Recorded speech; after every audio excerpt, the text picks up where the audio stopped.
in the sweet by and by. We shall meet on that beautiful shore. Second verse. We shall sing on that beautiful shore the melodious songs of the blessed, and our spirits shall sorrow no more. Not a sigh for the blessing of rest in the sweet by and by. We shall meet on that beautiful shore in the sweet by and by. We shall meet on that beautiful shore. On the third, to our bountiful Father above, we will offer the tribute of praise for the glorious gift of his love and the blessings that hallow our days in the sweet by and by. We shall meet on that beautiful shore in the sweet by and by. We shall meet on that beautiful shore. Amen. Now, we're going to take prayer requests. I've got a list here that Ronnie passed along to me, and then I'll give you a chance to update or add to it. We want to remember the situation in Israel. We'll keep remembering Steve and Cindy. Steve's got a couple of appointments the next 2 days. We hope they check out well. We want to thoroughly remember the people who are in Gatlinburg, that they will finish up the retreat in a good way, and they will make it home safely. And little Sebastian, that some of us keeping up with, is going through back to kind of a tough time. He was making progress, and then he's gone kind of. Skylar's in the hospital. Remember Skylar, Sebastian. Keep remembering Izzy. Yeah, that was the latest thing. So they were hoping they could avoid that, but he still made a lot of progress, and God's still with him, and his mother's worn out. So keep praying for her as well.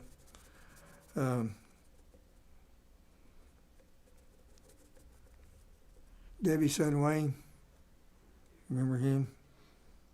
Richard Jones, keep remembering him. Donovan and his wife. Clifford's nephew Greg. Jim Robertson and his family. In addition to the retreat prayer, remember Brother Marvin for his health treatments. Keep remembering Dustin. Remember Pat. I talked to her last night. She's just had a collection of things that are bothering, including a bad knee that she needs to have fixed, but some other things need to be worked out first. But she's just not feeling very good at all. And she was hoping to be here today, but wasn't going to promise. Keep remembering her brother, Dub, also. He's finished his radiation treatments, so he seems to be doing okay for now. But keep praying for that.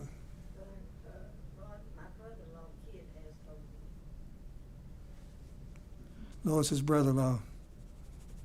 And there's a bunch of people who've had COVID that we know about, not necessarily that many in their church congregation.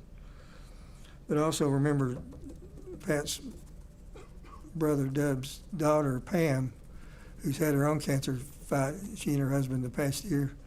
And she's the one kind of in charge of getting Dub to his treatments and to everywhere he's supposed to go. And I think Pat as well. Keep remembering Brother Don and Sylvia. Pete, who sits back there. Pete Brown's mom. Rod's mom. Zoe. Keep remembering Janet and Richard Stafford. And Barbara's knee's still coming along fine. Keep remembering her. She recovered from her knee replacement. Now, I know I've missed some.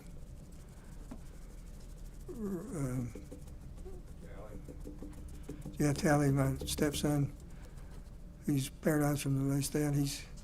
He's doing pretty good mentally, and but he's paralyzed from the waist down, and he's got issues with constipation that needs to be dealt with. But overall, he's doing pretty good. But keep remembering him. Any others?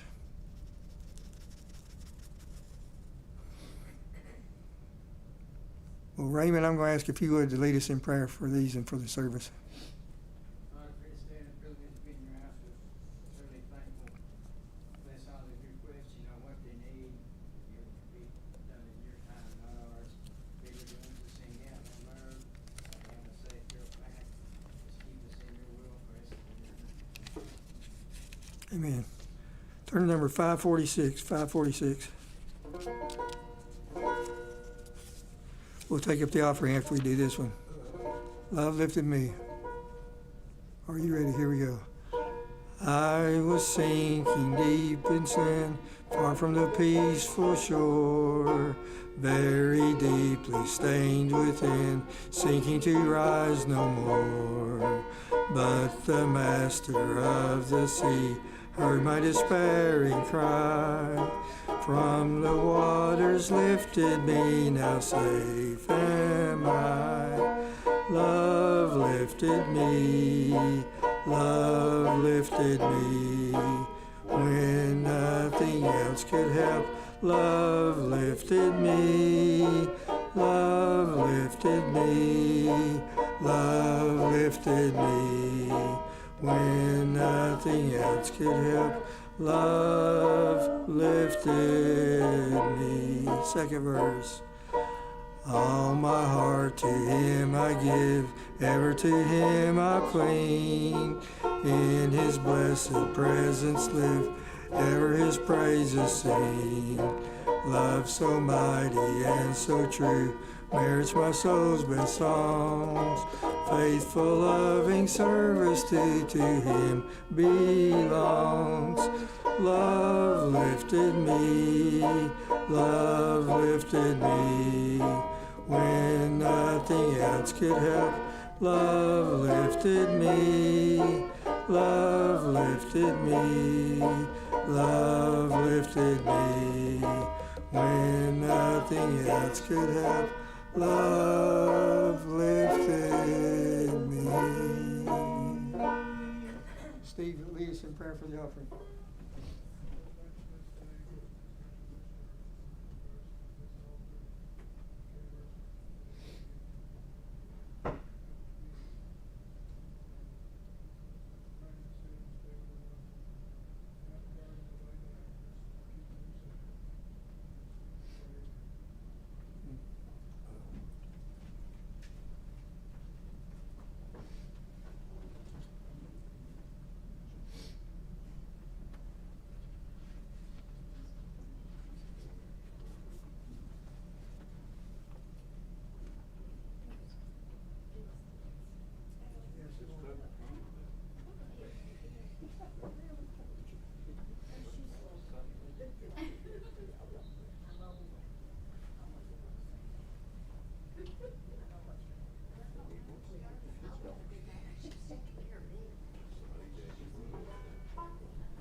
Guys, remember men's prayer breakfast is coming Saturday.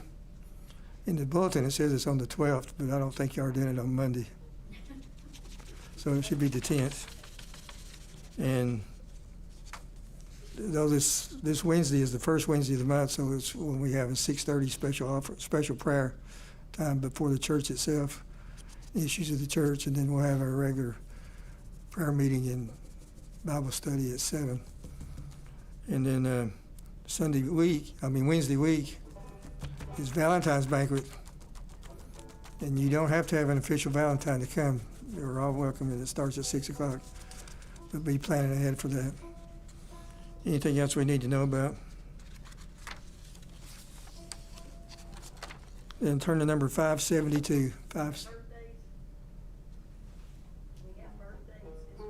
We're gonna do David Dale in a minute. If we got anybody else, we'll do it. But 572 right now. I love to tell the story. I love to tell the story of unseen things above, of Jesus and His glory, of His love. I love to tell the story, 'cause I know 'tis true. Satisfies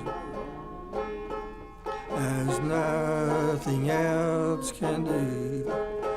I love to tell the story.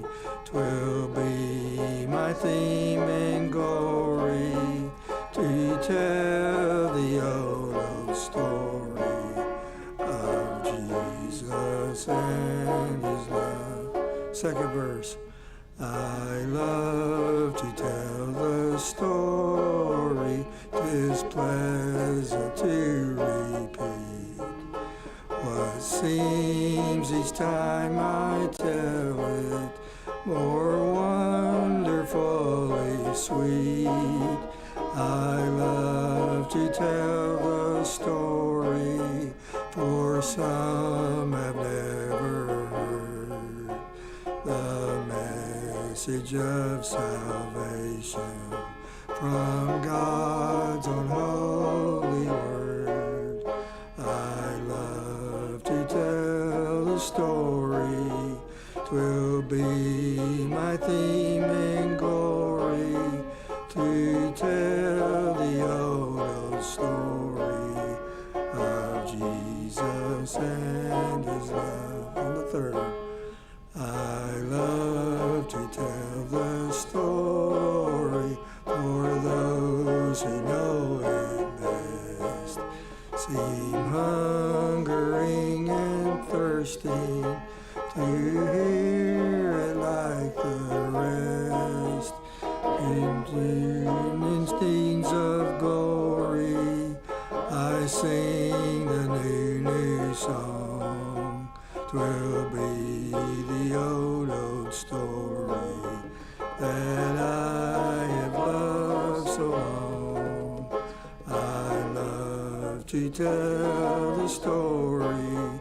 'Twill be my theme and glory to tell the old story of Jesus and His love. Thank you. Let's do one more. 447. 447, trust and obey.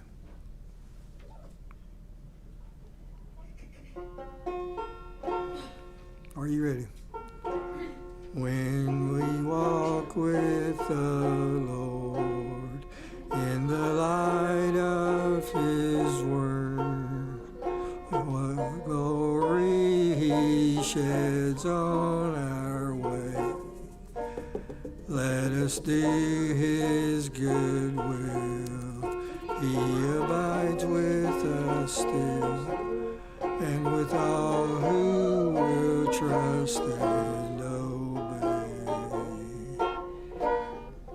Trust and obey, for there's no other way to be happy in Jesus but to trust and obey. Let's do the second for the last. Not a burden we bear, not a sorrow we share, but our toil he doth richly repay. Not a grief or a loss, not a frown or a cross, but is blessed if we trust and obey. Trust and obey, for there's no other way to be happy in Jesus, but to trust and obey. And let's give heed to the words of that third verse. But we never can prove the delights of his love until all on the altar we lay. For the favor he shows and the joy he bestows are for them who will trust and obey. Now, David Dale, it's your time, buddy. We had a couple of days ago, he had a birthday. He turned 85 million years.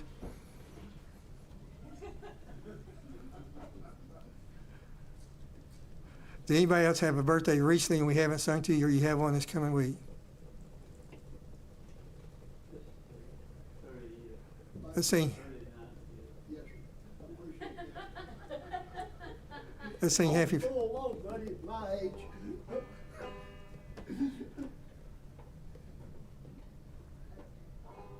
Let's sing happy birthday to David.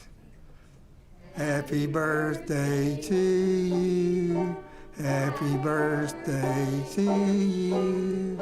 Happy birthday, God bless you. Happy birthday to you. When he kept coming forward, I thought he was coming after me for that crack about his age. I was glad he stopped. It's already been great to have Dan with us today, helping us. He's going to be part of Brother Bill's message in a few minutes. Brother Bill and Diane, I just met them today. They were very sweet people, and we're really glad to have them and get to know them, and glad to have them with us today. Come on, Brother Bill. I think I told you they were from First Baptist in Sunny Daisy, right?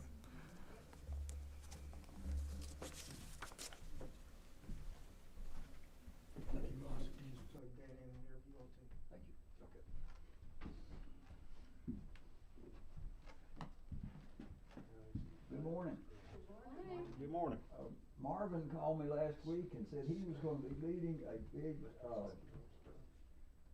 retreat in Gatlinburg, and would I fill in for him today? And I've been wanting to do this for a long time, and I think I need to turn my mic on. If I can find where I put it. If I push that red button. I'm on now.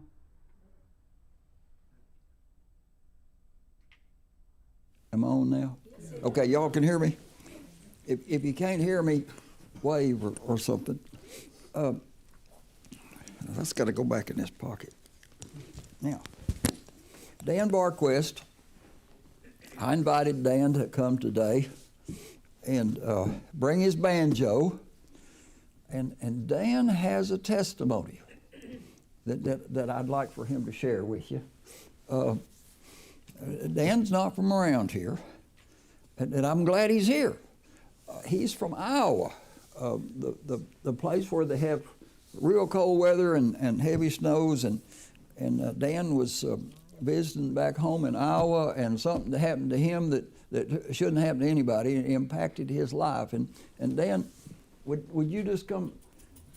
I know I didn't prepare you, and just share with us a little bit about your testimony and what happened in Iowa and how it's impacted your life.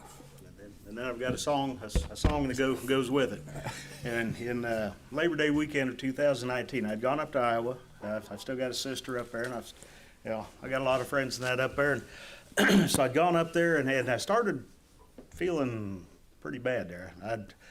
I'd lay down and sleep. I'd get tremendous headaches and everything. And so I did what most normal people do. I actually called the teledoc thing, and their words were, "You need to go to the emergency room."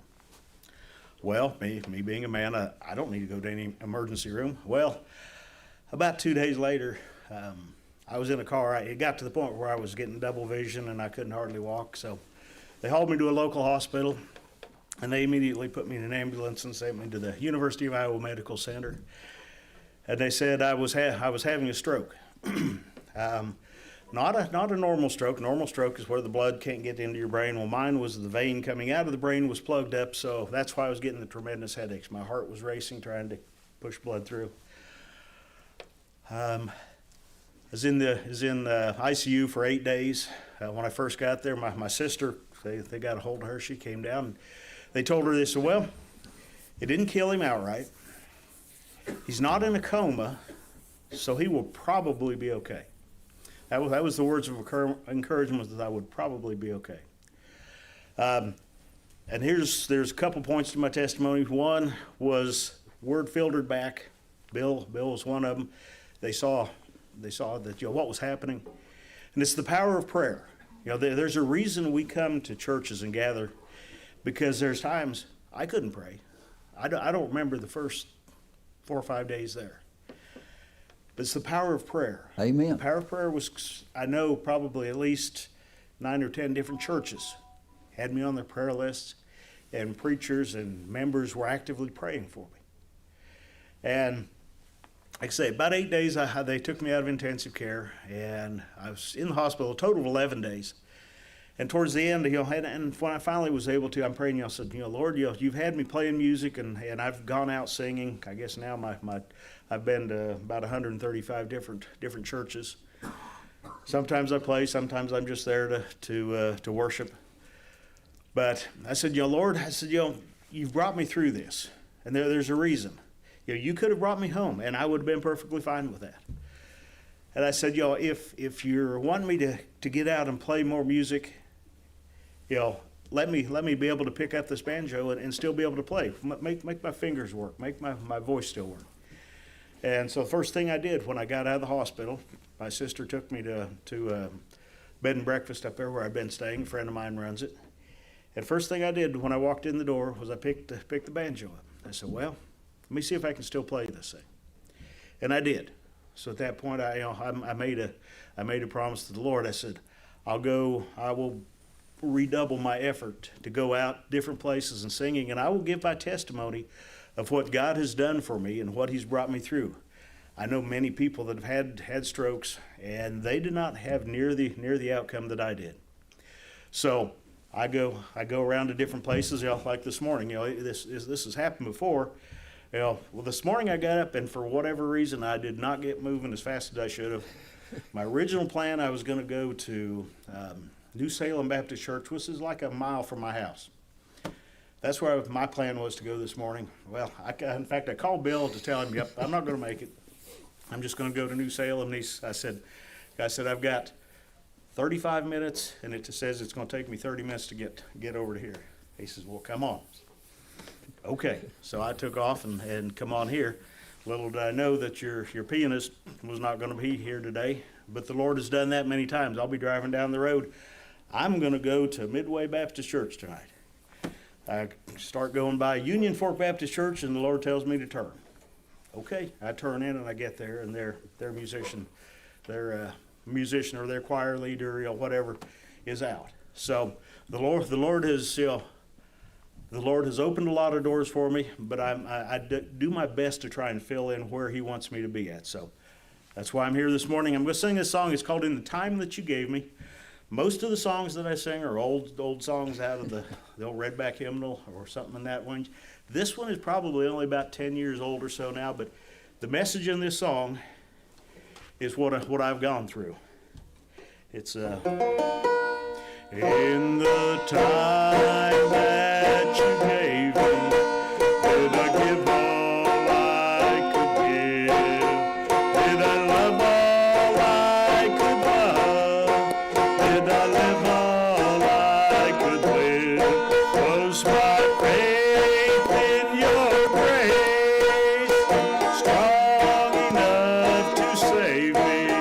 Did I do all I could do in the time that you gave me?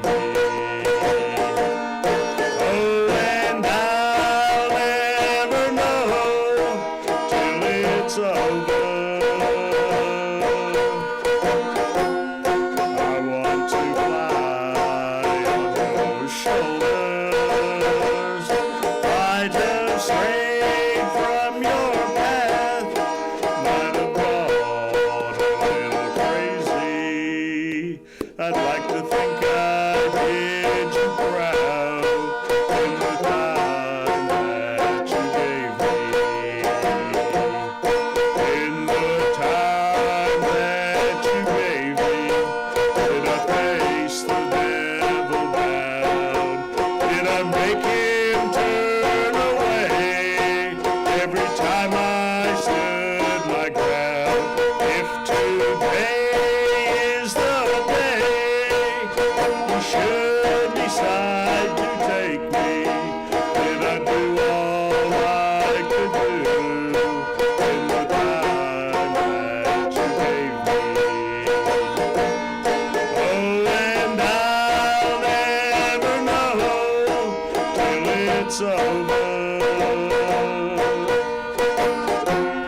I want to fly on your shoulder. Might have strayed from your path, might have gone a little crazy. I'd like to think I did you proud in the time that you gave me. Oh, and as the hourglass empties, oh, it won't even faze me if I think I did you proud in the time that you gave me. Amen. Amen. Thank you, Dan. That's awesome. Awesome. Yeah, can Thank- you play Dueling Banjos by Radar O'Reilly from Ottumwa, Iowa? No. That wasn't that good.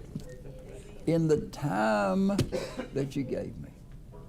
Isn't that awesome? I mean, Dan, you have blessed us so much. And is this thing on? Everybody, can you hear me? Okay.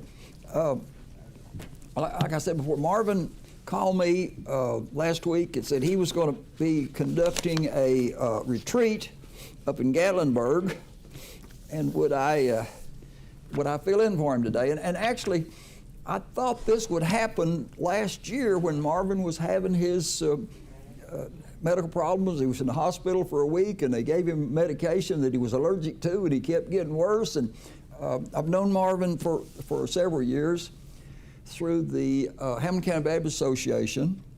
We're both taking a course from Samford University, and Samford beat UTC yesterday basketball. I apologize for that. But Marvin is an excellent man. He directs the Hakoba Care Food Bank at Tiftonia, and all the time that he was really going through his medical problems, he never missed a day at Hakoba Care. And I don't think Ron, did he ever miss a pulpit service here?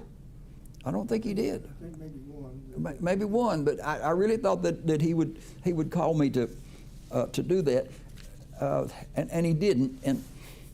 And I'm thankful that you've allowed me to come today and talk to you. And God laid a message on my heart that I want to share with you.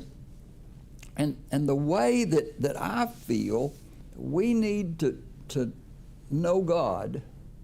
Now, God already knows us. He created us, right? He gave us a mind to think. He gave us a heart to love. He gave us other inclinations. But how do we know God? He wants us to know Him, and the only way that we can know God is to read His Word. Okay? Verse by verse, chapter by chapter, book by book. Just read it. And that's what I want to do. And I want to start in the book of Daniel. Y'all familiar with Daniel? And the reason I thought this would be very familiar to you, Daniel chapter 6 is where we'll start. I taught fourth grade boys Bible Sunday school for years, and I've discovered in teaching fourth grade boys that at least in Saudi Daisy, and I'm sure it's true over in Harrison too, there are 3 stories in the Bible that everybody knows. Everybody around here. They know the story of Jonah and the whale. All right, y'all know that. You guys, you all know about the big fish, the whale. And they all know David and the giant Goliath. Everybody knows that story. I mean, all the kids, fourth grade boys, they all know that story. They've been to Vacation Bible School. They know that. Dan, you know that story. And they know the story of Daniel in the lion's den. Okay, you know Daniel got thrown in the lion's den. And when I ask them, why was Jonah swallowed by a whale? They quickly answer and say, he was running away from God. You can't run away from God. And if you run away from God today, it ain't gonna work. It ain't gonna work. God's gonna send a big fish, or God's gonna send a whale, and something's gonna happen to get your attention. Now, and I ask them, David and Goliath, how come David could take that one rock and kill that giant with one rock? How was he able to do that? Well, David was fighting for God. And God was on his team. And God guided the rock in, and the rock hit the giant and ended the story. But when I ask them, why was Daniel thrown into the lion's den? And y'all know, or do you know? They typically look at me and say, I don't know. The king didn't like him. Well, let me assure you, Daniel was not thrown in the lion's den because the king didn't like him. Actually, Daniel served under 3 different kings over a 60-year period, and the 3 kings didn't like each other. Nebuchadnezzar, Belshazzar, and Darius. There are 3 kings. And he was a prominent, very high official in all 3 of those kingdoms, and he wasn't even from Babylon. It's like a guy from Saudi Daisy coming over here and running for a school board. He ain't gonna get elected. He's from out of town. But let me just read you. Now I got to go back just a little bit into chapter 5. The book of Daniel is not in chronological order. A lot of the Bible is not in chronological order, but Daniel is out of order. And so we go back in chapter 5 just a little bit. And this is Belshazzar, which was Nebuchadnezzar's son. This is the 2nd generation that Daniel has served under. Okay, so go back in Daniel chapter 5. Let's go to 25. Remember, there was writing on the wall, and Belshazzar couldn't figure out what the writing was. And so he called in Daniel, and Daniel says, I'll interpret it. This is the meaning that was inscribed on the wall. Mina tela parasis. This is the interpretation of your dream. Mina means God has numbered the days of your kingdom and brought it to an end. Well, that'd be pretty bad news to stand in front of a king and say, your days are numbered. Okay? Tickle means that you have been weighed in the balance and found deficient. Not any better. Perses means that your kingdom has been divided and given to the Medes and Persians. Okay. Then Belshazzar gave an order. Now, after all that bad news, he gives an order to the court. Clothe Daniel in purple, place a gold chain around his neck, and issue a proclamation concerning him that he shall be the 3rd highest ruler in the kingdom. He got promoted to rank number 3. That very night, Belshazzar, king of the Chaldeans, was killed that same night. And Darius the Mede received the kingdom at the age of 62. Now it's important that we understand that Darius was 62 years old. He wasn't a young king. He wasn't a newcomer. He'd been around a while. Now, let's look at what happens in the Tony Evans edition, which I'm reading from. The title of that chapter 3 is The Plot Against Daniel. And you've followed this story. You know where it's going. You know what happened to Daniel. Darius decided to appoint 120 satraps over the kingdom, stationed them throughout the reign, and over them 3 administrators. 120. The King James uses the word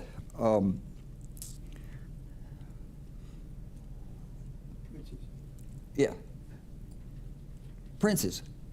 Yeah, and there's 120 over the kingdom, 3 administrators. Daniel is one of the administrators.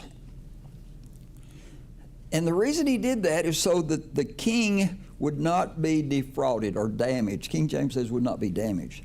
Daniel distinguished himself among the administrators and satraps because he had an extraordinary spirit. So the king planned, now get this, the king planned to set Daniel over the whole regime.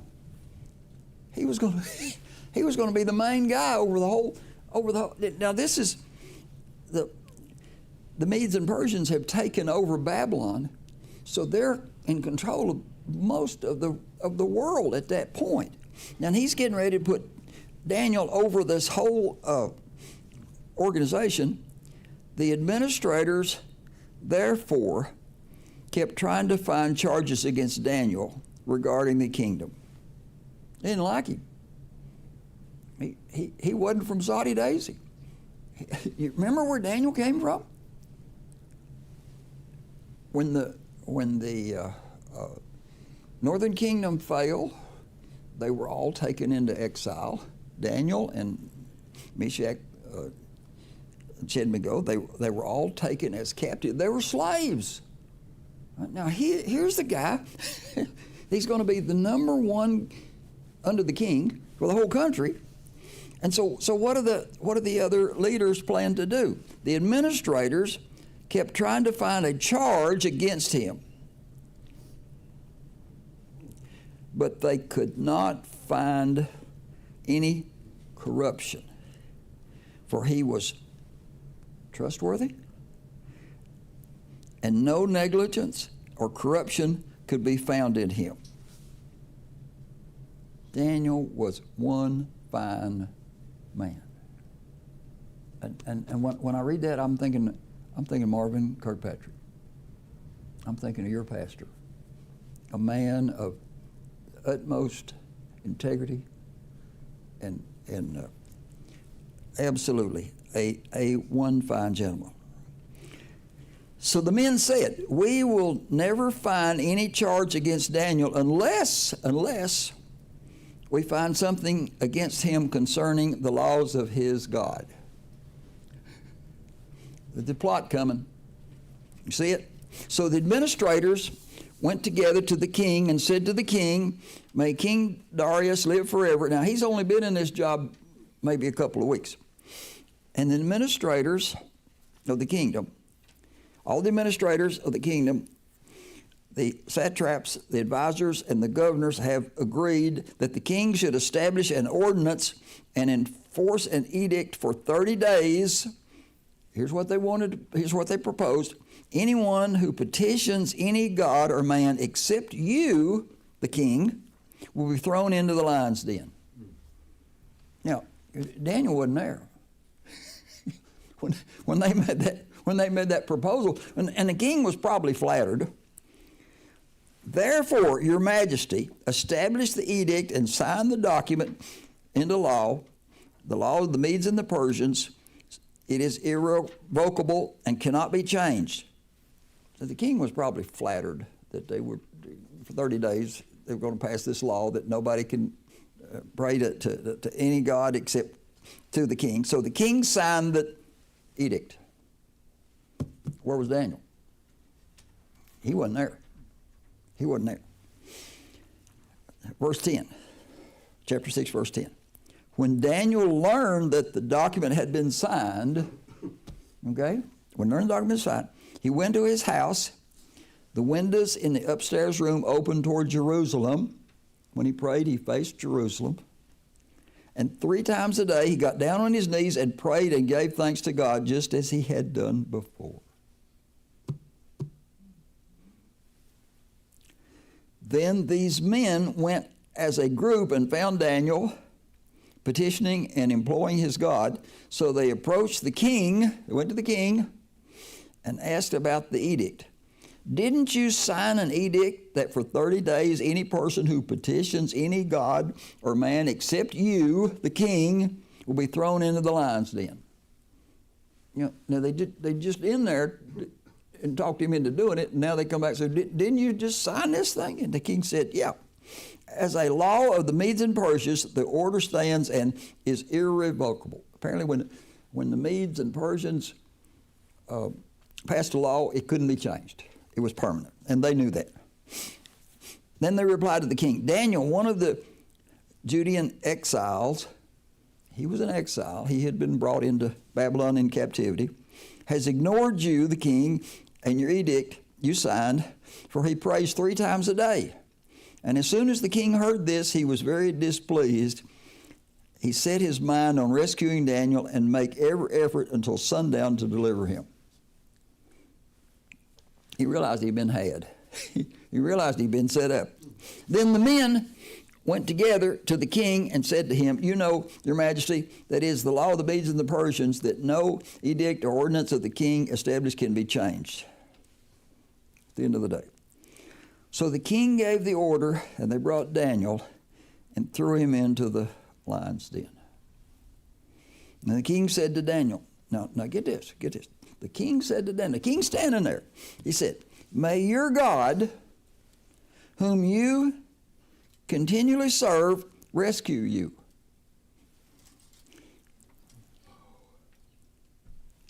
Then a stone was brought and placed over the mouth of the den.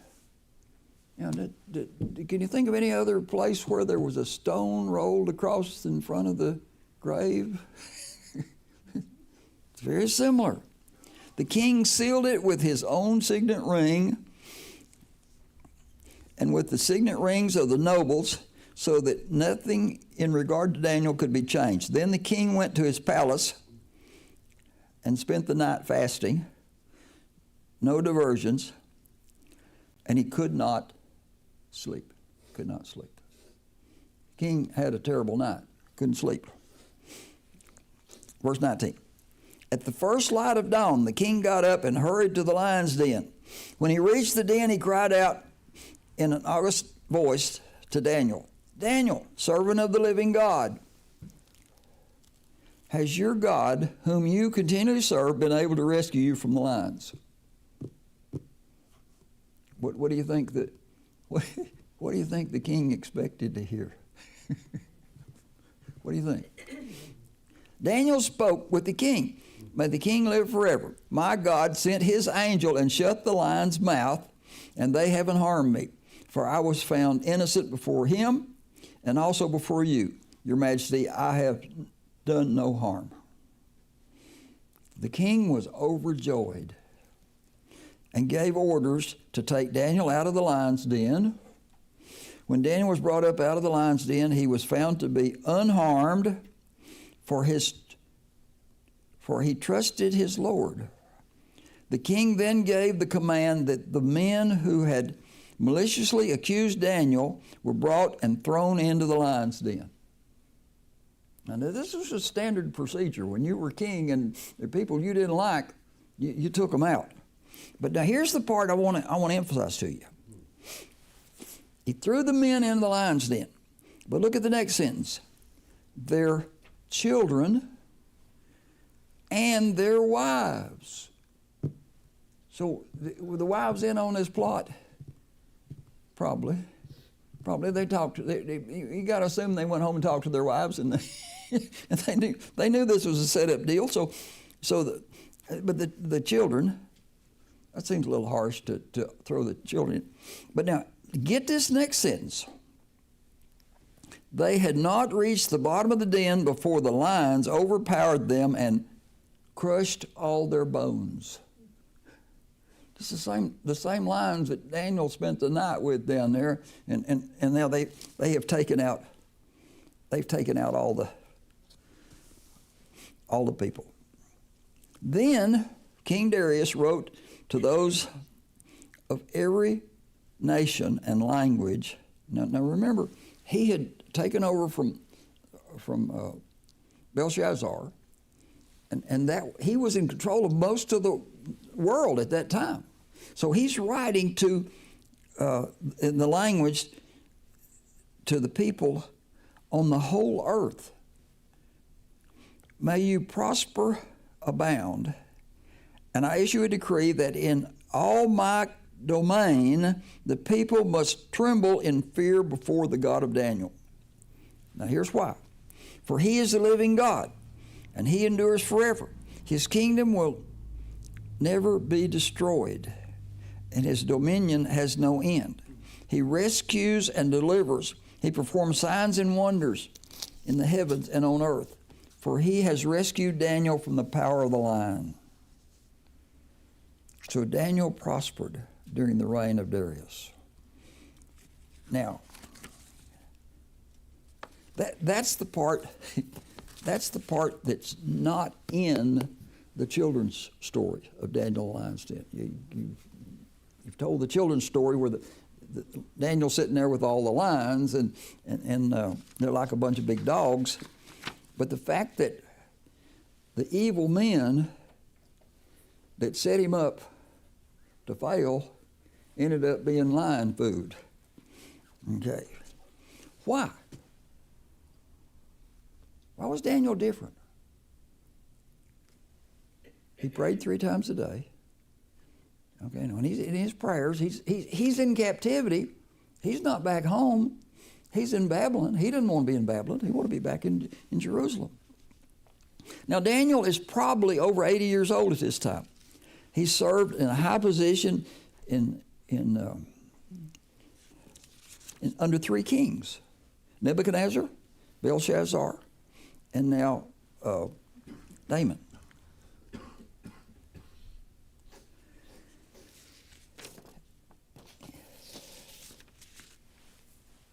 He was a man of integrity. It was a man, when he said, this is the way it is, this is the way it is. He was a man that kept his word. He did what he said he would do. And he did things without anybody knowing about it. He didn't care who was watching or who wasn't watching. Now, let me ask you. Does your boss see a negative side of you because you're a Christian? You should be showing a positive side. A follower of Jesus should be a good employee. It is promised, like Daniel, you too will be promoted. No, it's not promised. Yet, if you are a good employee and work hard and have integrity, it is very likely that you will be successful. Proverbs 22:29. The one skilled in his work will serve before kings. Daniel did. He stood before 3 kings. With God's help, Daniel could interpret dreams like Joseph in Egypt, Pharaoh's dreams. So that we know that Daniel's publicity was good, and he was faithful to his testimony. And the problem was that the other leaders were jealous of him. He was going to be in charge of them. They wasn't going to have it, so they made up a plan, but God was in control. Now, in English, we have a saying that everyone has a skeleton in their closet. Couldn't find a skeleton in Daniel's closet. Wasn't one. It means everyone is hiding something they don't want others to know about. But Daniel did not. Although they tried as hard as they could find nothing remotely that they could share against Daniel. In fact, the only thing they could find to accuse him of was he was too zealous about God. he was too zealous for worshiping God. Isn't that amazing? Daniel had a shining testimony. It wasn't an act. It wasn't faked. He wasn't a person at the office and another person at home. He wasn't one person at church and another person with his friends. He wasn't one person on Sunday and another person through the week. Daniel was the real deal. This is who he was. He was a righteous person who lived like no matter where he was or who was watching. Daniel was full of faith. Now, it's interesting that in Hebrews chapter 11, where the list of the heroes of the faith are listed, Daniel's not listed. And you'll have to invite me to come back if you want to explain that. I don't have time to cover that today. Okay? But now, you have a skeleton in your closet? Is there anything you need to tell God about today? Anything that you might want to share with God? Not with me, and not with Ron, but is there anything that in studying this passage about Daniel, are there things that maybe have come to your mind that maybe you might want to just kneel here at the altar and share with God? Now, if you're here to join the church today, I ask that you wait till Marvin gets back. I think everybody here is already a member, right? I don't have to. I'm not going to have any new members come today. But Dan, if you would come and we will just sing one more song. And if there's anybody here that wants to come down and maybe pray or whatever's on your heart. I really feel like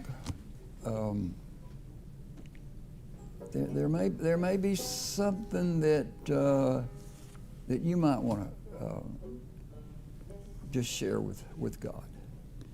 And what do we sing? Just do Amazing Grace. The Baptist National Anthem. Amazing. Everybody knows it, right? Amazing grace, how sweet the sound that saved a wretch like me.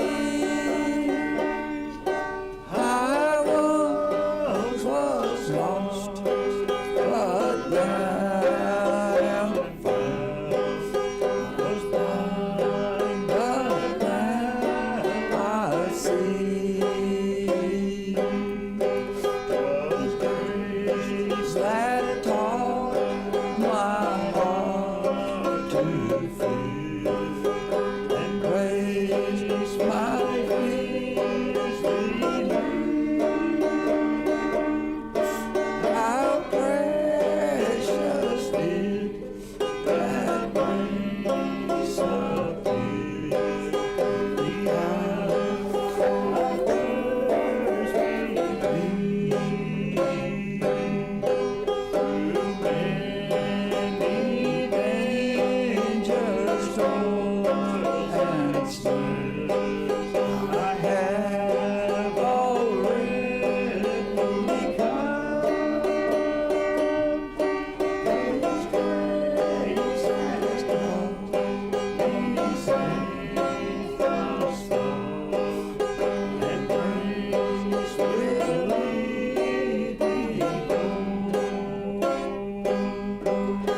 When we've been there 10,000 years, bright shining as the sun,